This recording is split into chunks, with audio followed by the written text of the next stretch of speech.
¿Qué tal, señores? Bienvenidos a la hora del aula de la experiencia. De nuevo abrimos las puertas al conocimiento y en esta ocasión es el turno del profesor de Historia del Arte de la Facultad de Humanidades, Juan Prieto.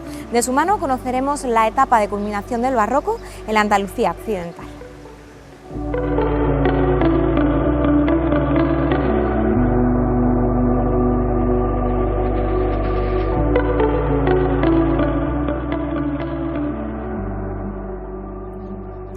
Saludos y bienvenidos a una nueva sesión programada por el Aula de la Experiencia de la Universidad de Huelva. Soy Juan Prieto y en la actualidad ejerzo como profesor en las universidades de Huelva y en la Universidad Pablo de Olavide de Sevilla. Durante la clase de hoy quiero compartir con vosotros un tema correspondiente a la materia de Historia del Arte, asignatura que durante años venimos impartiendo tanto en la sede central, en la universidad, como en algunas sedes provinciales. En esta ocasión el tema seleccionado es el titulado Cayetano Alberto de Acosta, 1709-1778, la culminación del barroco en el antiguo Reino de Sevilla. A partir de estos minutos vamos a intentar descifrar quién fue este artista, tallista, escultor y qué importancia tuvo en el ambiente artístico durante toda la segunda mitad del siglo XVIII, en el que llegaría a dirigir toda la actividad escultórica desarrollada en la capital hispalense durante el referido periodo. Citar este nombre, Cayetano Alberto de Acosta, supongo que al principio, a inicio de esta sesión, a la mayoría de vosotros sonará bastante poco. Pero si seguidamente os comento que fue el gran realizador de los retablos que se encuentran en la parroquia del Salvador de Sevilla, tanto para la sacramental como en el presbiterio, fue también el responsable, el autor de la decoración iconográfica de la fábrica de tabaco de Sevilla y fue también el autor de las columnas y los leones que, digamos, adornan la Alameda de Hércules de Sevilla. Supongo que ahora sí, al decir este nombre y al citar las obras relativas a este personaje, seguro que a partir de ahora os comenzará a sonar un poco más. Para ello, la sesión de hoy la hemos estructurado en dos grandes apartados, biográfico y artístico, en 4 grandes epígrafes para hacer un poquito más comprensible lo que es el contenido de la sesión de hoy. ¿Quién fue este personaje? ¿Quién fue Cayetano Alberto de Acosta? Cayetano Alberto de Acosta nace en Lisboa en 1709 en el seno de una familia de artistas, de artesanos.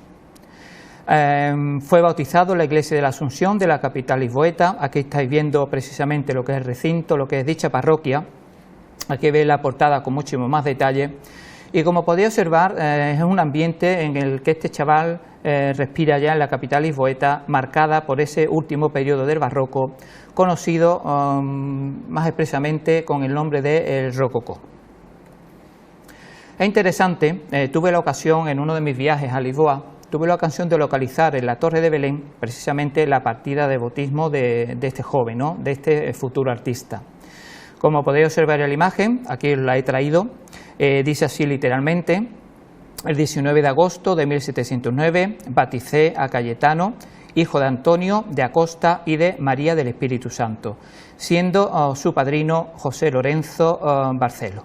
¿Vale? Aquí tenéis tanto la partida bautismal como la pila en la que este joven fue bautizado.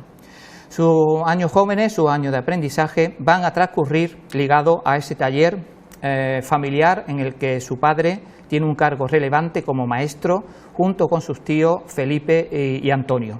En ese ambiente, en esos primeros años, digamos, Cayetano Alberto es cuando se va a formar y va a adquirir como una auténtica esponja todos sus conocimientos artísticos. un taller de cierta relevancia en la capital lisboeta por aquel entonces, pues un taller en el que se van a trabajar una doble técnica artística, la labor de madera, de la talla en madera y la labor de la talla en piedra. Normalmente no eran muchos aquellos, digamos, artistas que en un momento determinado pudieron dominar ambas técnicas. Ese hecho, el hecho de trabajar lo que es la técnica en madera y la técnica en piedra, será un punto determinante para su formación y posteriormente realización de algunas obras artísticas que en el futuro le darán la categoría que dicho autor irá adquiriendo con el tiempo. Ahí estamos viendo algunas imágenes, algunos de los retablos, como podéis ver en la imagen, que él, curiosamente, durante esos años de juventud, servía incluso de aprendizaje, tomando dibujos, diseños, para posteriormente ponerlos en práctica.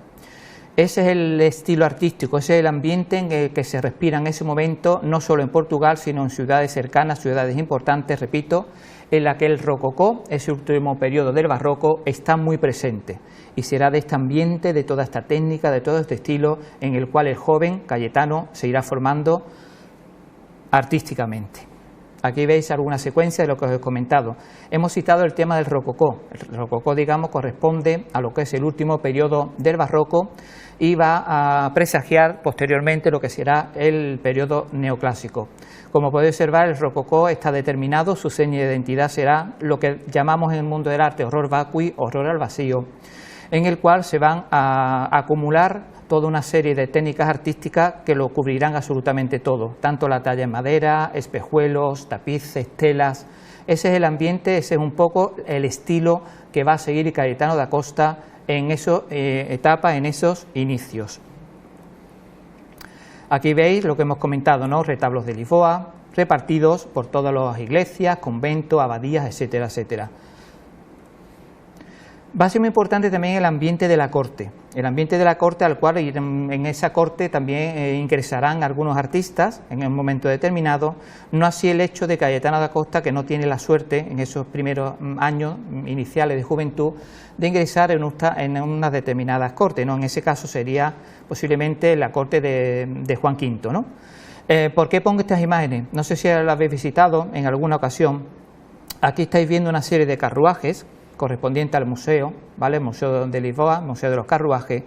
Entonces, imaginaros, cada vez que la corte se movía por la capital lisboeta para celebrar algún acontecimiento, la venida de algún príncipe, etcétera, etcétera, imaginaros ese derroche de estilo de arte rococó que también no solo las personas de la ciudad, sino estos jóvenes artistas seguían impregnándose de todo ese derroche de talla en madera, de temas en dorado, etcétera, etcétera. Repito, todo ya imbuido de esa seña que definirán finalmente ese último periodo del barroco denominado rococó. Aquí estáis viendo unas imágenes, os invito, si tenéis alguna ocasión de ir a Lisboa, en Cara Ya Podemos, afortunadamente os acercáis para que veáis la maravilla de estos carruajes, repito, auténticas escuelas de aprendizaje para muchos de estos artistas para poner en práctica sus futuras realizaciones.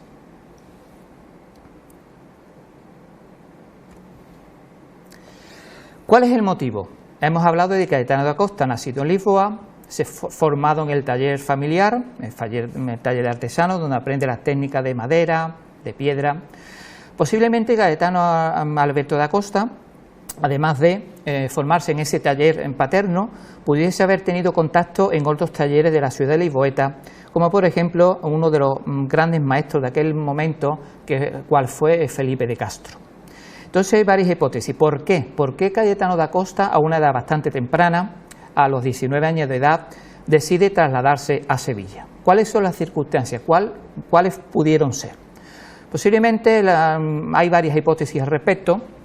Algunas de ellas determinan que había muchísima cantidad de artistas en ese momento en la ciudad, no solo en Lisboa sino en Oporto, con lo cual los jóvenes tenían poco acceso ahora mismo al mundo artístico, sobre todo de esas capas sociales altas.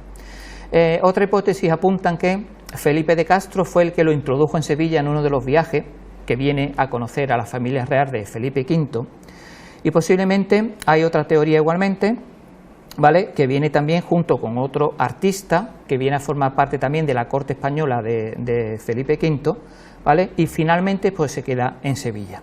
¿Cuál es la Sevilla que se va a encontrar Cayetano Alberto da Costa? ¿Cuál es la morfología? ¿Cuál es el urbanismo?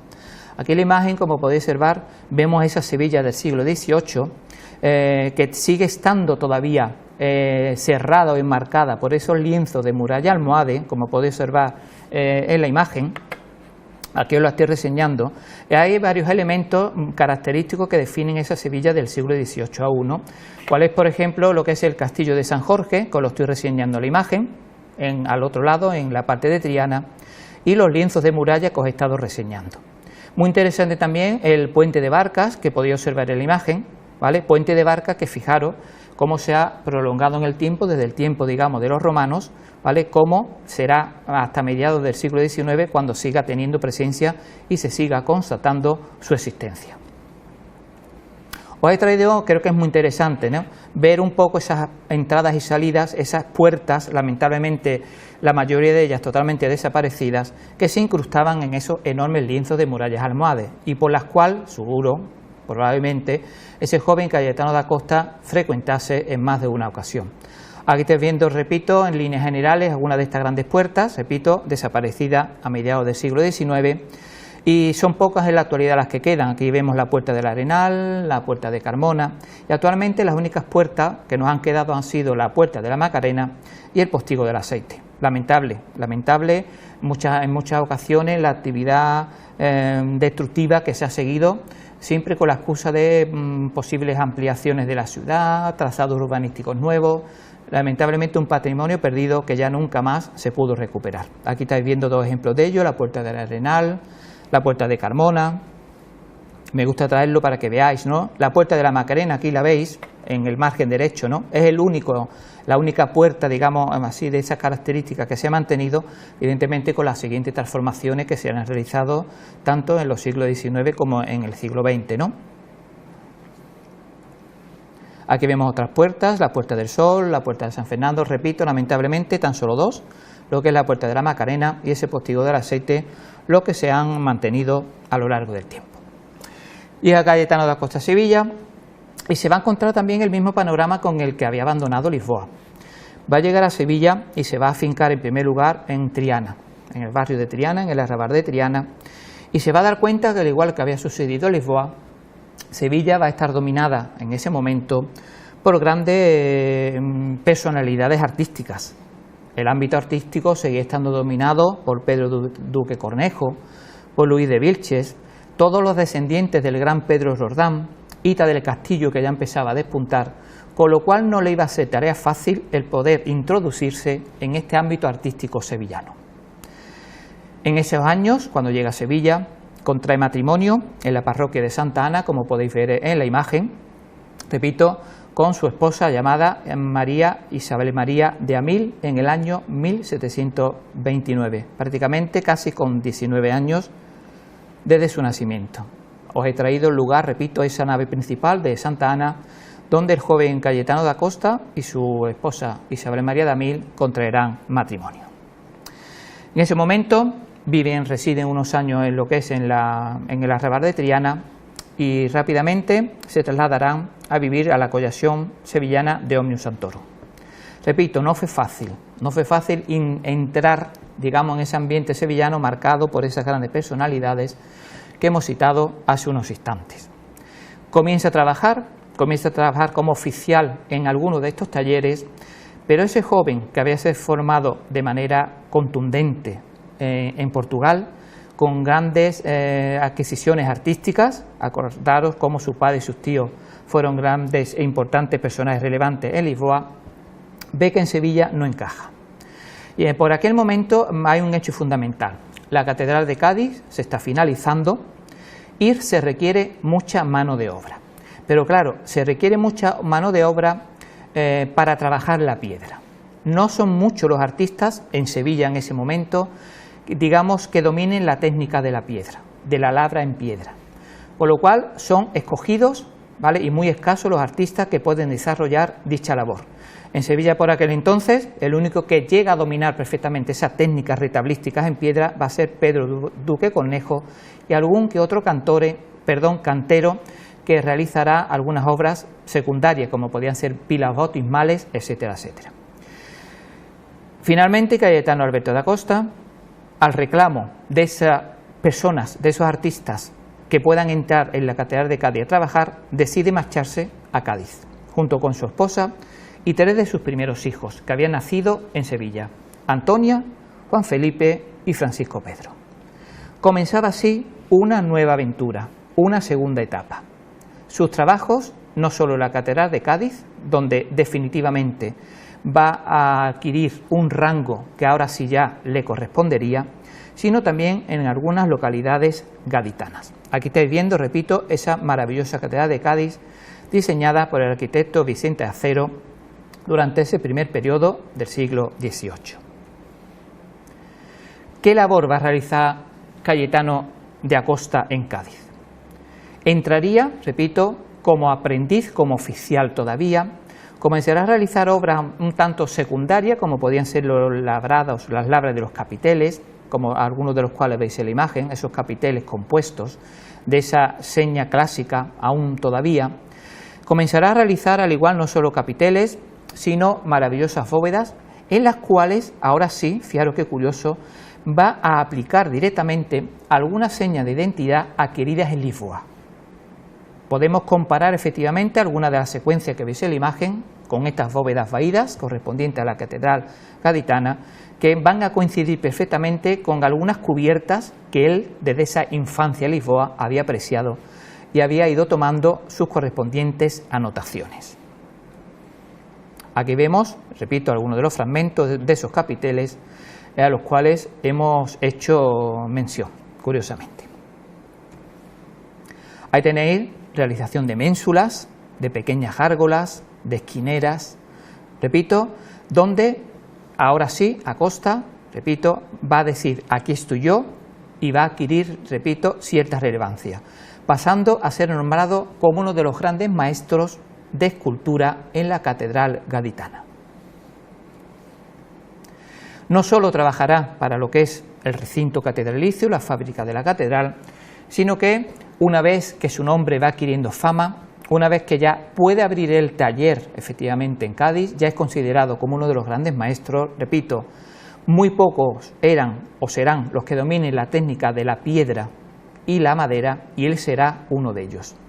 Entonces se le van a ir solicitando una serie de trabajos, como la Virgen que tenemos delante, la Virgen del Carmen, para la localidad de San Fernando. Repito, ahí tenemos una nueva obra realizada en piedra por el gran artífice lisboeta.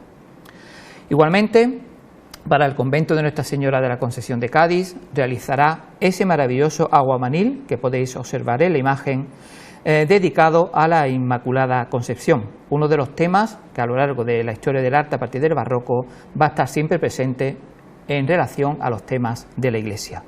Un magnífico tema, un magnífico aguamanil en la que podemos ver ya esa rocalla perfectamente envuelta, formando parte de toda la escena iconográfica, todo ello cargado de un enorme dinamismo y una gran capacidad compositiva. Aquí os he traído un detalle hermosísimo para que veáis, repito, esa calidad técnica que llega a tener, repito, Acosta a la hora de trabajar lo que es la piedra. Una técnica, repito, que por aquellos años, tan solo en Sevilla, habían hecho posible Pedro Duque Cornejo, comparable tanto uno como con el otro en ese dominio del trabajo en la piedra.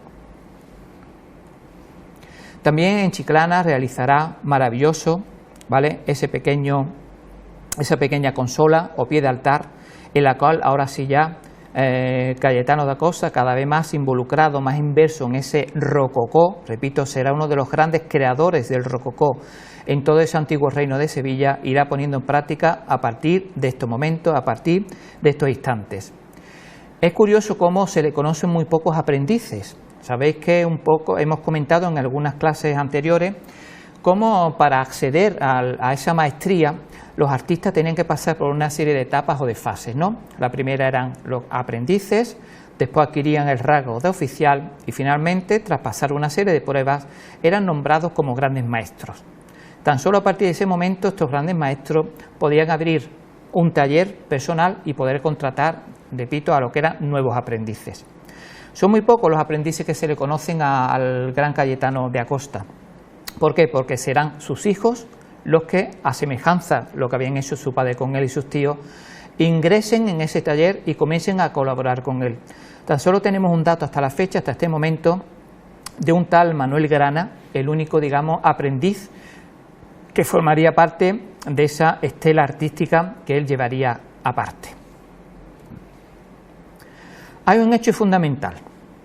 Acordaros cómo él sale de Sevilla un poco por la puerta de atrás, no encaja, no ingresa en ese momento, repito, a ese ambiente de esos grandes artistas que seguían presidiendo el ámbito escultórico sevillano, pero hay un hecho bastante concreto que le va a facilitar ahora sí, y por la puerta grande, nuevamente a Sevilla, ciudad que desde joven había puesto él sus miras. ¿Cuál va a ser ese hecho? Va a haber un hecho fundamental. Ese autor que hemos nombrado antes, don Pedro Duque Cornejo, es llamado a trabajar a Córdoba para que realice la sillería de coro. En ese momento, la maestría del arzobispado de Sevilla, ¿vale?, se queda un poco vacía. En ese momento ya se conoce la labor que Cayetano de Acosta ha realizado en Cádiz, no solo en la catedral, sino de distintas localidades. Es llamado para trabajar en Sevilla y para trabajar en uno de los edificios más emblemáticos, ¿cuál es? La iglesia parroquial del Sagrario. En esa ocasión se le van a contratar una serie de obras escultóricas en colaboración con Manuel Gómez, que será el encargado de realizar las piezas retablísticas, para llevar a cabo, repito, la realización de dos grandes máquinas retablísticas que iban a ir encajadas en los brazos del transepto del Sagrario de la Catedral hispalense, de la Catedral sevillana. Ahí tenéis uno de ellos, repito, uno de estos grandes retablos, realizado en piedra, realizado en mármoles de muchos colores, ¿vale? Como hemos comentado anteriormente, las trazas arquitectónicas realizadas con Manuel Gómez y las piezas escultóricas, la escultura realizada por Cayetano Alberto de Acosta.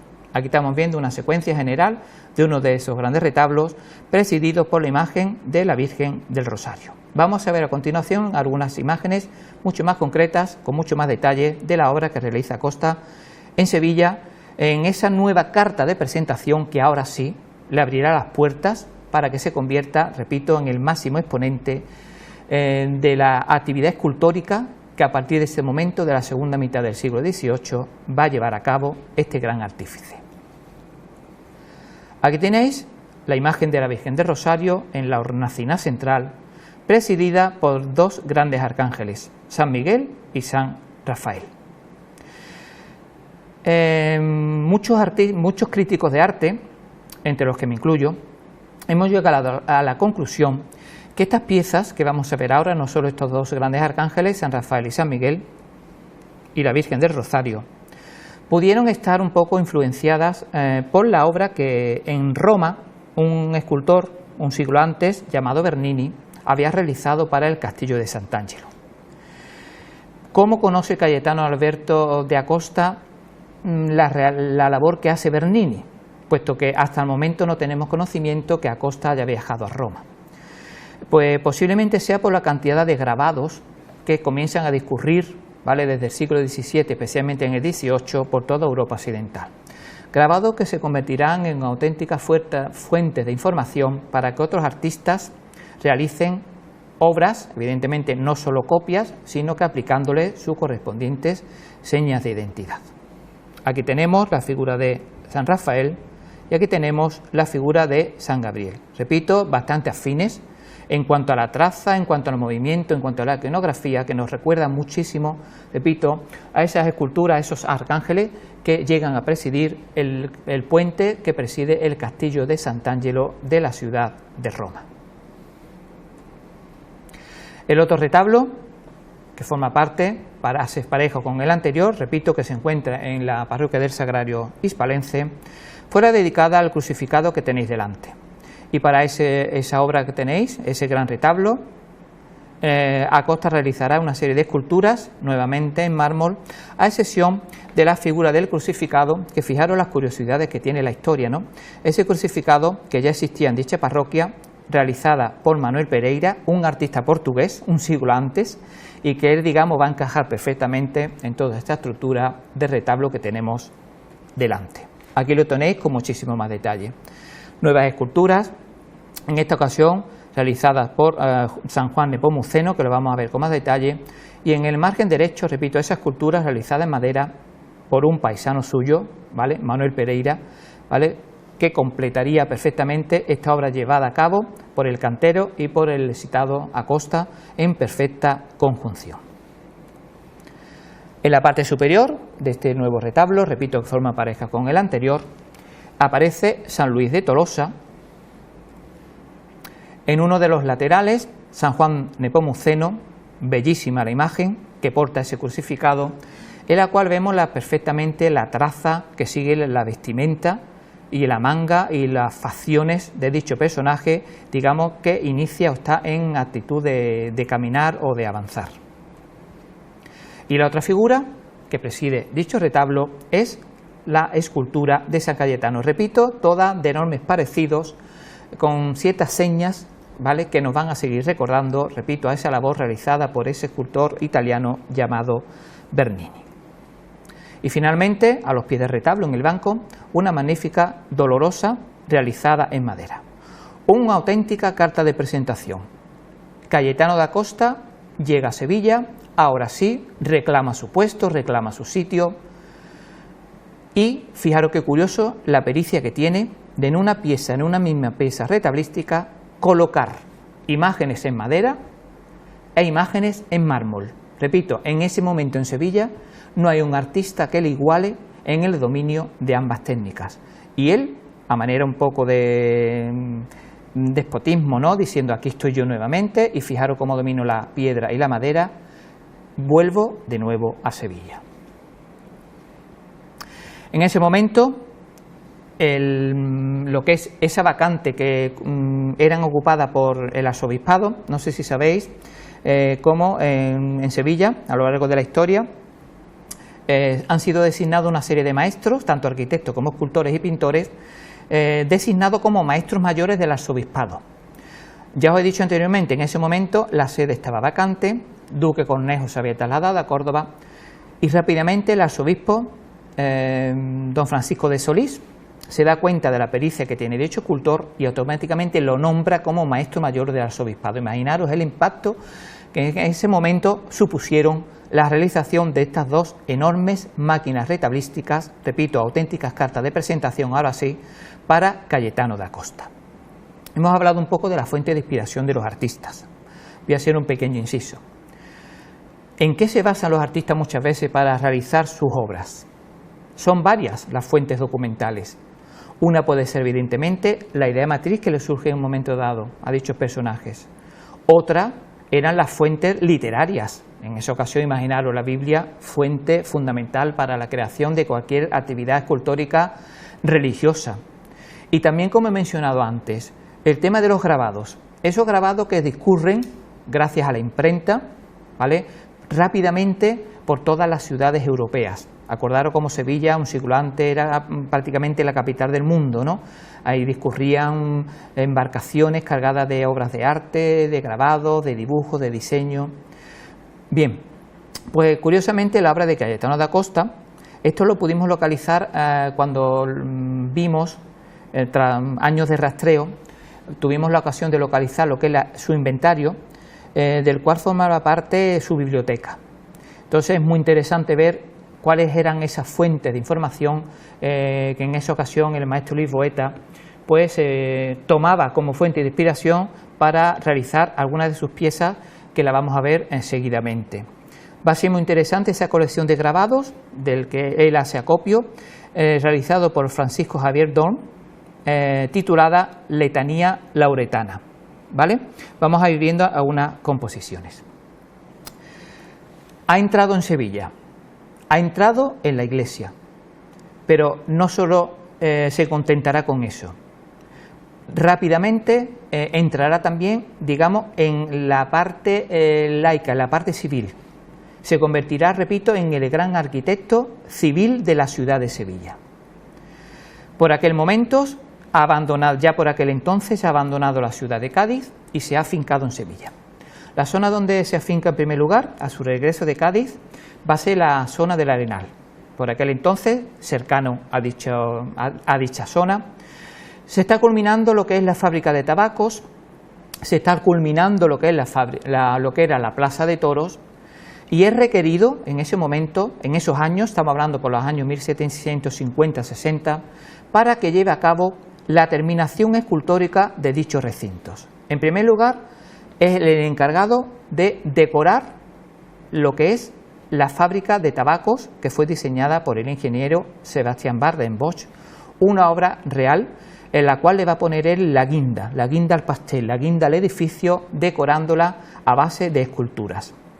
Aquí tenéis, repito, la gran fachada de la fábrica de tabacos, ¿vale? O actualmente Universidad de Sevilla, rematada por esa maravillosa escultura denominada como la escultura de la fe. Aquí la tenéis con mucho más detalle.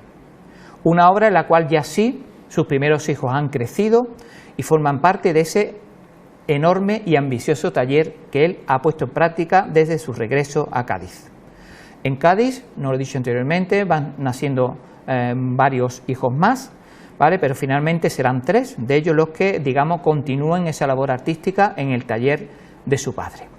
Aquí vemos lo que es la gran portada de la fábrica de tabacos y toda la decoración escultórica que ves en la imagen, rematada por la figura de la fe, está presidida por los escudos reales, repito, porque fue una construcción costeada íntegramente por la familia real, en la cual va a llevar a cabo, repito, la decoración con ese frontón partido tan característico de la etapa rococó, y en la cual va a aplicar también algunos capiteles que anteriormente había utilizado en esa catedral gaditana. Aquí tenéis algunos detalles más, repito, de la labor que lleva a cabo en la Real Fábrica de Tabacos. Por aquel entonces, aquí veis con mucho más detalles lo que es el escudo de la Casa Real, presidida por aquel entonces, por aquellos años, por Felipe V, ¿vale? Y la construcción de esa misma figura en la parte posterior. Fijaros qué curioso, siempre me gusta traeros algunos detalles, algunos motivos sobre los que se basó el artista lisboeta para realizar alguna de sus obras. Aquí tenéis un grabado de esas letanías que hemos comentado anteriormente y que formaron parte de su biblioteca personal. Si os fijáis bien en algunos detalles, aquí veis en la parte inferior uno de esos grabados, como es tomado de referencia por el gran autor lisboeta para servir o para colocar de base a este elemento piramidal que coloca en la parte superior, aquí lo veis, en la parte inferior, de lo que es la fábrica de tabacos, directamente. Ahí tenéis un nuevo detalle de dicho recinto, rematado, ¿vale?, por unas figuras muy interesantes como son las figuras de león o de leones, muy vinculadas siempre a las cortes o a las familias reales. Vamos a ver un tema muy recurrente en casi todas sus composiciones, van a ser las rocallas. El término rococó es un término francés tomado, ¿vale?, de Francia, del arte que se da en Francia en ese momento, cual van a ser la incorporación de las rocallas prácticamente en todo el ámbito artístico, especialmente decorativo. Rocallas van a ser formas o figuras totalmente irregulares que tienen forma de rocas, de materiales sin tallar, como vamos a ir viendo a continuación. Ahí vemos nuevos detalles, repito, de esa decoración de la fábrica de tabacos. Fijaros cómo poco a poco se ha hecho dueño prácticamente de todas las labores principales que se están realizando en Sevilla, en el ámbito religioso, pero también en el ámbito civil. Va a tener suerte porque para ello va a contar con un gran aliado, cual es el arzobispo don Francisco de Solís, que prácticamente se convertirá en un referente para él y lo acogerá como si fuese un auténtico mecenas, encargándole las realizaciones más importantes que se van a realizar prácticamente en las diversas ciudades y localidades, repito, de ese antiguo reino de Sevilla. No solo realiza lo que es la decoración de la portada o de la fachada, sino que anteriormente va a realizar otras composiciones como la maravillosa fuente que preside el patio principal de dicha entidad sevillana. Aquí la veis, ¿vale?, donde las rocallas, las formas irregulares, los entrantes, los salientes van a ser una constante en su obra. Fijaros qué curioso, al principio en este periodo los que más abundan son las obras en piedra, curiosamente, ¿vale? No hay en Sevilla en ese momento un artista que domine la técnica en la piedra. y él la está llevando a cabo, y la está llevando a cabo con un enorme éxito, como podéis comprobar en algunas de las imágenes que estamos viendo, que vamos a seguir viendo a continuación. Tenemos esa maravillosa pila, también que forma parte de ese recinto universitario, etcétera. El arzobispo, repito, se ha convertido en su gran mecenas. El arzobispo va a tener un palacio de veraneo en una localidad cercana a Sevilla, cual es la localidad de Umbrete. Y en dicha localidad, para dicha localidad, el arzobispo le va a encargar una serie de pedestales para colocar una serie de esculturas que dicho arzobispo había adquirido en algunas ciudades italianas. Entonces se le encarga, repito, a Costa que realice unos pedestales para colocar sobre su estructura dichas esculturas. Como pueden ver, son varias, son diversas, son totalmente irregulares y la rocalla sigue estando muy presente en dichas composiciones. El trasiego de estas obras a lo largo del tiempo ha sido variado, puesto que son realizadas para lo que es el Palacio de Veraneo, el Palacio Arzobispal de Umbrete. Posteriormente, cuando ese palacio, digamos, entra en declive, son trasladadas a Sevilla, a la Plaza de la Magdalena, y actualmente lo podéis encontrar, digo por si tenéis ocasión de acercaros en Sevilla en fechas próximas, en lo que son los Jardines de las Delicias, junto prácticamente en uno de los laterales de la Avenida de la Palmera. Aquí tenéis algunos de estos pedestales y algunas de las esculturas, ¿vale?, no realizadas por él, repito, sino adquiridas por el arzobispo Solís de algunas ciudades italianas. Lo dirige todo, la actividad civil, la escultura religiosa, y evidentemente en ese momento, en los años 50, ¿vale?, va a ingresar, se va a convertir en un máximo referente ahora a la hora de decorar lo que es la parroquia del Salvador de Sevilla. Una parroquia que nuevamente se levantará desde sus cimientos a inicios del siglo XVIII por el gran arquitecto Leonardo de Figueroa, y que poco a poco, durante estas décadas, se comienza a decorar en relación a esculturas y a retablos. Es el máximo exponente, es el maestro mayor del arzobispado, y nuevamente requerido para que construya una obra para el interior de dicha colegiata, cual va a ser la fachada o la portada retablo para la capilla sacramental de dicho recinto. Para ello, repito, Acosta va a hacer alarde nuevamente de esa técnica, no solo en relación al tema de la madera, sino también a la escultura. Aquí veis esa colosal, esa monumental retablo, portada, realizado en los años 50 para la sacramental, repito, para la hermandad sacramental del Salvador. Una obra en la que ya definitivamente Acosta ha puesto, ha desplegado en todo su esplendor la técnica rocalla.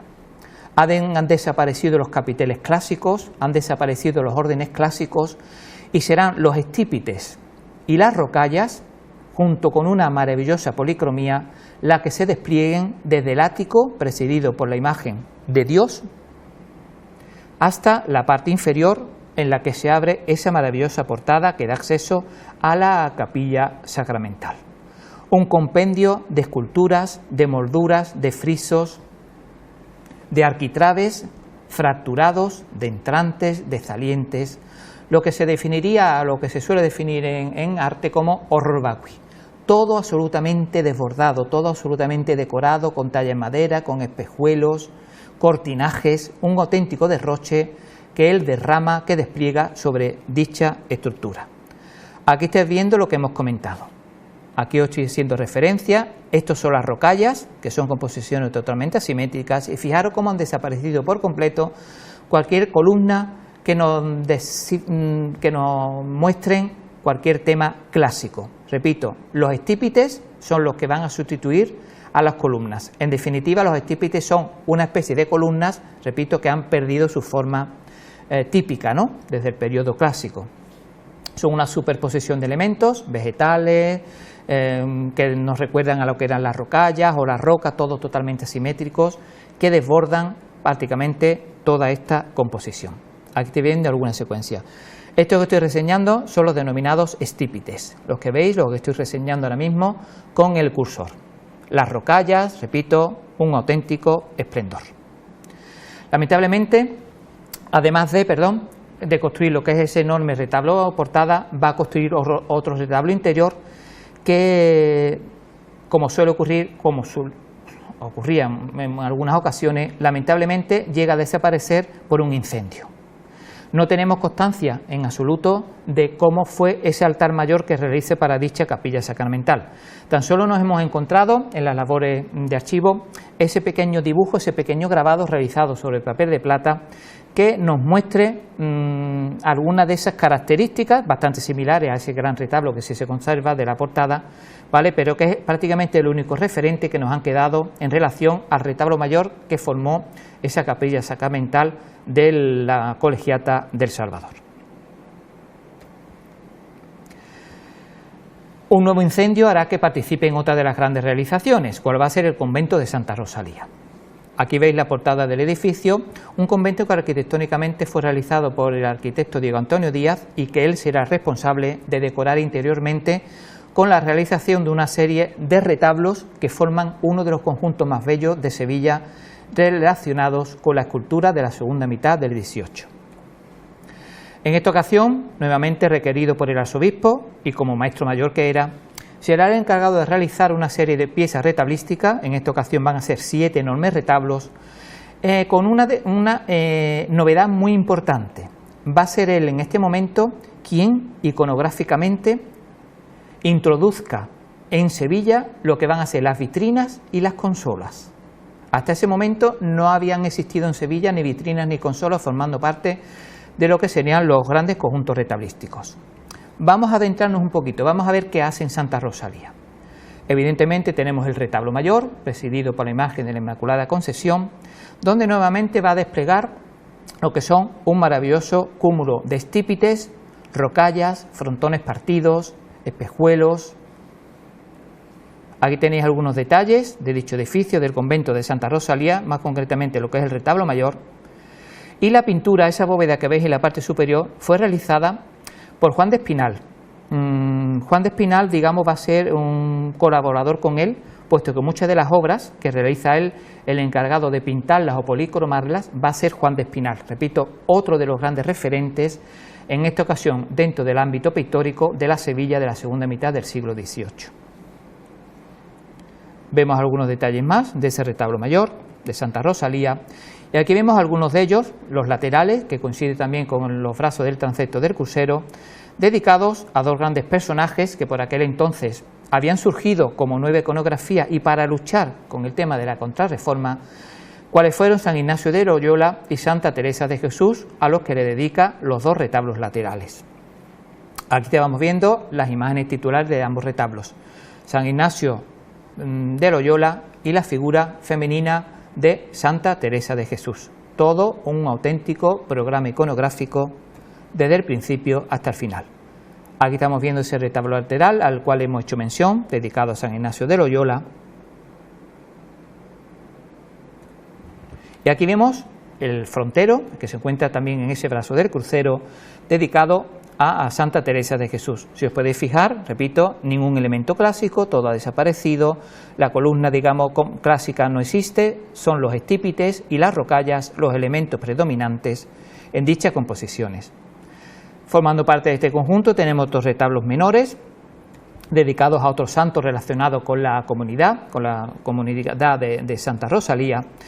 Y ahí esos dos detalles que os comentaba anteriormente, dos nuevos elementos iconográficamente introducidos en Sevilla, las consolas y las vitrinas, pequeñitas, encantadoras, y que a partir de este momento estarán bastante presentes, sobre todo en los conventos de clausura, para ubicar en ellos pequeñas figuritas de lo que eran los niños Jesús. Ahí tenéis dos claros ejemplos de lo que os estamos comentando.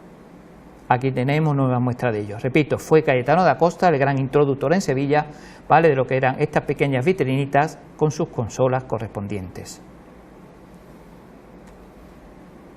Nuevas esculturas que forman parte de estos retablos.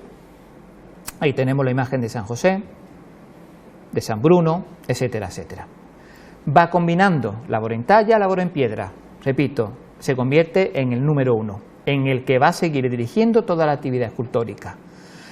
En ese momento se vuelve a redecorar lo que es la Casa de la Moneda y será el encargado de diseñar, de colocar algunos motivos. Fijaros qué curioso, como lo he comentado antes, ¿no? Y nuevamente va a tomar como referencia uno de esos grabados, de las letanías que hemos citado. Y fijaros el detalle tan curioso, ¿no?, de ese pequeño jarrón que aparece en dicho grabado, cómo prácticamente lo traslada en piedra para que forme parte de la decoración de esa portada de la Casa de la Moneda. Algunos detalles más que vemos en la imagen, repito, como componentes de ese programa iconográfico desplegado como tal. El Cabildo Civil, el Ayuntamiento, le invita a que forme parte de una reurbanización que se va a llevar a cabo en la Alameda de Hércules. La Alameda de Hércules, por aquel entonces, estaba presidida por dos grandes columnas rematadas, según nos cuenta la leyenda, de dos grandes personajes, cual fueron César y Hércules, ¿vale?, que aparecen colocados en la parte superior de ambas columnas. Para esa especie de reurbanización, ¿vale?, es invitado a Acosta para que realice dos nuevas columnas, pero en esta ocasión que estuviesen rematadas por dos grandes leones que van a aportar ambos escudos, el escudo del Ayuntamiento de Sevilla, el famoso nomadejado, y en el otro león iba a aportar, repito, el escudo real. Ahí lo tenéis, ¿vale? Con ello quedaba perfectamente marcada tanto la entrada como la salida de la Alameda de Hércules, en la cual, digamos, va a tener participación principal el gran Acosta con la realización de ambos animales, repito, que portan, repito, lo que sería el escudo del Cabildo de la ciudad de Sevilla, y en el otro el escudo de la corona real, que vemos en la siguiente imagen, perfectamente plasmado. El anterior, repito, el escudo de Sevilla, como podéis ver en la imagen, y en el otro el escudo real. Aquí veis la parte trasera de ambas esculturas, ¿vale?, con el mismo detalle y la misma minuciosidad con la que ha realizado la parte delantera de ambas figuras animales. Otra labor que va a llevar a cabo va a ser la decoración del palco de príncipe de la Plaza de Toros de la Real Maestranza. En esta ocasión va a realizar la decoración del palco del príncipe y va a tomar como referencia dos figuras simbólicas que van a representar, dos figuras antropomorfas que van a representar los ríos Betis y Po en ese momento, en una especie de hermanamiento de la ciudad de Sevilla y la ciudad de Parma. ¿Por qué? Porque en aquellos años uno de los hijos de Felipe V y Isabel de Farnesio, Felipe, ¿vale?, va a ser nombrado, digamos, hermano mayor honorario de dicha institución, de la Real Maestranza de Caballería. Y como homenaje, ¿vale?, a esa unión de las dos ciudades, Sevilla y Parma, Cayetano de Acosta va a realizar dos figuras humanas o antropomorfas, ¿no?, simbolizando a los dos ríos que tenemos delante, en la parte superior. Ahí tenéis algunas muestras de lo que es la decoración del palco del príncipe de la Real Maestranza de Sevilla. Ahí tenéis algunos detalles más de la parte inferior, donde nuevamente volverá a aparecer lo que es el escudo real y el escudo de lo que es la institución de la Real Maestranza. Y aquí tenéis los dos personajes. Son dos personajes, dos ancianos enormes, simbolizando lo que eran los dos grandes ríos, el Bet y el Po, ¿vale?, que vierten sobre uno de sus brazos. Ambos portan una ánfora en la cual, digamos, se derrama agua. Repito, en homenaje a lo que es esa unión en aquel momento de las ciudades de Sevilla y de Parma. Combinando la labor de piedra, va a seguir realizando labores en madera, y para la capilla de San Marcos va a rematar ese conjunto, que va a ser fiel, evidentemente, a aquella labor que ha ido desplegando con anterioridad en los retablos reseñados. Va a ser requerido también por grandes familias nobiliarias de Sevilla para que se realicen sus escudos nobiliarios, que actualmente algunos de ellos siguen presidiendo algunos de estos edificios. Es cambio de transformaciones, cambio de modificaciones, y en aquel entonces se decide mejorar o ampliar lo que es el monumento eucarístico de la Catedral de Sevilla, para la cual nuevamente Acosta, como maestro mayor del arzobispado, va a llevar a cabo una serie de realizaciones junto con otros maestros, destacando en primer lugar, ¿vale?, la figura de San Isidoro y San Leandro, que él realiza, digamos, en madera, Sin embargo, será uno de los grandes plateros, por aquel entonces también de Sevilla, Alexandre, el que prácticamente lo revista o lo recubra prácticamente casi su integridad, con lo cual podemos ver cómo tan solo lo que son las manos y las cabezas, lo que podemos atisbar, lo realizado por Acosta. Aquí vemos nuevas imágenes, ¿vale?, de ambos personajes de cierta relevancia en la iglesia sevillana, San Isidoro y San Leandro. Aquí lo vemos. Vamos a ir llegando al final de su vida. Como podéis observar, una vida intensa. Ha tenido 12 hijos, algunos de ellos han fallecido. Es un último periodo de su vida, la última década de su vida, que podemos plasmar en la década de los 70. Una década con luces y sombras, sombras en el apartado personal. Va a sufrir una serie de desgracias, van a morir algunos de sus hijos, especialmente su hijo Juan, que era, digamos, el más fiel seguidor, el máximo experto en seguir esa tradición de obra en piedra. Lamentablemente fallece en 1771 y pocos años después va a fallecer su gran mecenas, el gran arzobispo don Francisco de Solís. Ello le hará, nunca va a abandonar la labor escultórica, su taller va a continuar por sus hijos principalmente, pero le va a llevar un estado un tanto de dejadez, ¿vale? Y una de sus últimas composiciones va a ser nuevamente para la Colegial de Salvador, de retablo mayor de Salvador. Un retablo mayor en el que podemos ver nuevamente ese derroche, ese esplendor realizado por el maestro a través de sus señas de identidad, con lo que serán sus estípites, sus recallas, sus espejuelos, ese dinamismo, pero un retablo mayor en el que vamos a ver cómo nuevamente en esa etapa final el arte neoclásico, la estética neoclásica, poquito a poco va haciendo su aparición para que definitivamente acabe con toda la estética rococó.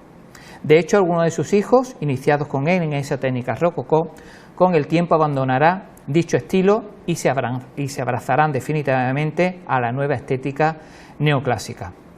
Como colofón, como canto de cisne a su magnífica labor, realiza lo que es este retablo mayor del Salvador, que preside el gran presbiterio de la Colegial. Aquí veis ese esplendor en cuanto a madera dorada, en cuanto a estípites, en cuanto a racalla, nuevamente al igual que el que había realizado para el sagrario, presidido por la imagen de Dios en la parte superior, con el tema central de la ascensión de Jesús. Aquí veis algunas realizaciones, algunos detalles más, y al igual que hizo Juan de Espinal en el convento de Santa Rosalía, sería el encargado de decorar prácticamente ese pequeño ábside, esa pequeña bóveda que cubre ese retablo mayor. Aquí os estamos mostrando algunos detalles más, etcétera, etcétera. Consecuencia de esos años, de ese fallecimiento de ese arzobispo, deciros que él definitivamente va a abandonar el cargo como maestro mayor en el año 1766, con la entrada de un nuevo arzobispo. Él, digamos, renuncia a ese puesto, puesto que a partir de ese año 1766 será ocupado por uno de sus hijos, Francisco de Acosta, como director nuevamente de las obras del arzobispado del antiguo reino de Sevilla. Aquí vemos algunos detalles más de ese retablo mayor. Repito, el canto de cisne de su magnífica labor, ¿no?, como una de su gran culmen o resumen de toda su obra anterior. Los ángeles lampareros que presiden lo que es ese retablo mayor. Y aquí veis, repito, esa maravillosa bóveda vaída, decorada, nuevamente pintada por ese fiel compañero suyo a lo largo de parte de su vida, llamado Juan de Espinal. Aquí tenéis un detalle más, con ese maravilloso rompimiento de gloria que culmina ese maravilloso retablo. Una de sus últimas obras, vamos a ir finalizando, va a ser esa maravillosa Inmaculada. Una Inmaculada distinta, una Inmaculada única, una Inmaculada que va a romper los cánones de todas las representadas hasta ese momento en cualquier punto, no solo del antiguo reino de Sevilla, yo diría casi de toda España. Una Inmaculada distinta, una iconografía genial, una Inmaculada para cuya labor, cuya ejecución se va a basar nuevamente en uno de los grabados que hemos mencionado durante la sesión de hoy. Esa Inmaculada distinta, única, excepcional, enorme, puesto que fue encargada por la Hermandad Sacramental de Sagrario de Sevilla para procesionar, pero debido a la enorme ampulosidad que tiene, definitivamente no va a procesionar y se quedaría finalmente donde está hoy, en una de las dependencias del Palacio Arzobispal de Sevilla. Si os fijáis bien, una iconografía única donde Cayetano da Costa va a seguir bastante fielmente, ¿no? Como veis en la imagen, ese grabado donde aparece una serie de querubines, de angelotes, ¿vale?, que sigue la secuencia que veis en la imagen. Una Inmaculada que porta la paloma del Espíritu Santo abrazada entre sus manos, en relación o bastante similar al grabado que veis en la imagen. Aquí tenéis algunos detalles. Mira qué curioso, aparecen los pies de la Inmaculada, la figura de la luna en la bola del mundo, ¿vale?, en ese detalle que estamos mostrando aquí, y como referencia un nuevo grabado utilizado por Acosta para la realización de alguna de sus obras, como coincide perfectamente la luna de los pies de la imagen, ¿vale?, con la, digamos, realizada en uno de los grabados que él poseía en su biblioteca. Lamentablemente, llegamos al año 1778, cuando se produzca su fallecimiento que se produce el 23 de abril. Yo siempre digo que es una fecha bastante emblemática, yo siempre es una fecha que sigo reclamando para la ciudad de Sevilla, no solo para la ciudad de Sevilla, sino parte de Andalucía, porque ese 23 de abril siempre se hace referencia a la muerte de Cervantes y de Shakespeare, curiosamente. Entonces yo siempre intento poner en valor que también ese 23 de abril habría que conmemorar lo que es el fallecimiento de este gran artista portugués, trasladado a Sevilla, fuera de Sevilla, vuelta a Sevilla, y que en definitiva se convertirá, repito, en ese gran artífice, el último gran artífice barroco, que como he dicho al principio de mi intervención, va a formar parte de ese barroco final considerado como rococó, ¿de acuerdo? Curiosamente es enterrado en esa collación donde él vive durante todos esos años, que es la collación de San Martín, y es enterrado en la parroquia de San Martín el día siguiente de su fallecimiento, el 24 de abril del año 1778. Bien, por mi parte nada más. Espero haber satisfecho vuestras inquietudes, vuestros deseos de aprender, como siempre os digo. Para mí ha sido un auténtico placer acompañarnos nuevamente en esta sesión, que esperemos, digamos, el próximo curso la podamos realizar de manera presencial. En definitiva, espero haber dado a conocer, repito, un artista fundamental de ese periodo rococó, repito, y por mi parte, pues nada más, ¿no? Simplemente pues daros las gracias, nuevamente como en otras ocasiones, y saludaros a la espera de vernos pronto de manera presencial. Muy buenas y cordiales saludos para todos y para todas.